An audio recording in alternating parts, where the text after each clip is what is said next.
Hi there. How are you? Fine, Come in, thank please. you. Okay, well, you're back to talk about your results. We've got them here. How did you get on with the esophageal tests? Yeah, it was fine. It was a bit strange having a tube up my nose, but it was fine, just a bit uncomfortable. Good, okay. And can I ask you, over the course of the test, the 24 hours the test was done, did you experience a reasonably normal number of reflux symptoms? Yeah, it was pretty typical. It was typical. Okay, excellent. Well, the results, I think, reflect that. If you remember, there are two parts to it. The first bit actually measured how well you were able to swallow and tested the muscles and the nerves in the esophagus, and it's shown that more or less they work normally.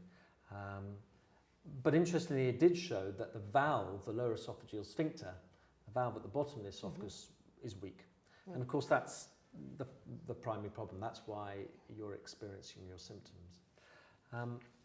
The second part of the test, which was the reflux studies, they have shown that you've got definite evidence of abnormal amounts of reflux, and in particular, quite large amounts of acid coming back up into the esophagus from the stomach. And as well, if you remember, every time you experienced one of your symptoms, you pushed a button on the little box, and there's the test recorded a correlation between you pushing the button and recording the reflux event. So that's highly suggestive that it's the reflux which is causing your symptoms. Okay. So all that confirms the diagnosis and suggests that, in principle, you could benefit from surgery. Now, when you came in and we did the endoscopy, you remember we found the small hiatus hernia, which again is consistent with reflux. Most people who have a hiatus hernia will have reflux as well.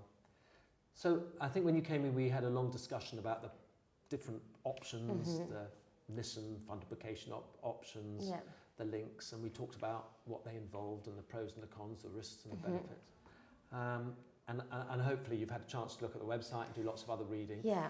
So I guess the question is now, what do you want to do? Do you have any further questions? What's your preference? Yeah. No, I have read up a lot more on it and spoken to my GP more about it, and I've decided I do want to go ahead and have the LINX. I think I said to you before, I didn't really like the idea of the Nissen, and I think I'm right in thinking that the LINX has far fewer side effects, doesn't it? Broadly true, exactly right. If you remember, one of the reasons that people have rather gone off the Nissen, or it's put some people off from having it, is because perhaps 10 to 20% of patients can experience side effects following the surgery. So remember, the operation in a fundoplication involves wrapping a bit of the stomach around the bottom of the esophagus.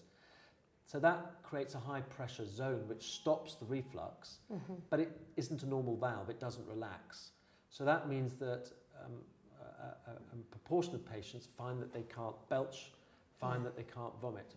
And if after you've eaten, if you swallow some air, as most people do, that can make you feel bloated. It can mean you get windy abdominal pain, which can be unpleasant. And if the air doesn't come up one end, it's got to come out the other end. And that can be embarrassing. With the LINX, remember, the magnets relax so that you can belch and you can vomit normally. And as a consequence of that, you don't get these gas bloat symptoms. Both operations, you can get dysphagia or swallowing difficulties afterwards. But again, with the LINX, it does tend to wear off over time. So the vast majority of patients who experience problem swallowing, they'll find with the LINX that will resolve on its own. Okay, and how long does the LINX last? Is there any point when it needs to be replaced? Well, that's a really good question. The fundoplication operations undoubtedly have a failure rate over time. So studies have suggested that perhaps 5 years after patients have had fundoplication, on average, perhaps 30% or more will be back taking regular antacids. After the LINX, the published evidence is that that's not the case, and in fact that in terms of regurgitation, for instance, more than 90% of patients, their regurgitation will be abolished, and 5 years later, that will still be the case. So the effect seems to be maintained over time. Well, that's great. And in terms of the operation, what's the recovery like? Most patients can either have the operation, go home on the same day, or stay just one night in hospital. And most people will be back to normal activities, day-to-day activities, about a week later. And then in terms of getting back to complete normality in terms of swallowing, I usually say to people you need to leave it about 3 to 6 months to judge the final outcome. But in terms of the recovery from the surgery, it's rapid. And what are your results like? Well, again, a good question.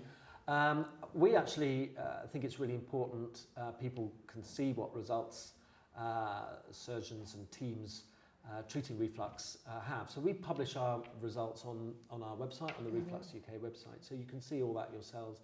Our results are consistent actually with everybody else's results, insofar as overwhelmingly the vast majority of patients find that their symptoms are abolished, and they're delighted with the result. But you can have a look at the website and see them. Fantastic. And am I right in thinking that the reflux does stop pretty much straight after the operation? Yes, it's interesting. A lot of patients, you see them afterwards and they say, this is the first time in years that I've not had reflux overnight, for instance. So yeah, the answer to that is yes, most patients will find an immediate relief of their symptoms, although as I said, I usually say to people, you need to wait perhaps 3 to 6 months at the outside before making the final judgment. Well, I'd like to go ahead with it then, please. Okay, well I'm happy to go ahead. I think you're likely to benefit, and we'll find a date that suits and arrange to get you in. Okay. Look forward to seeing you then. Thank you. Okay.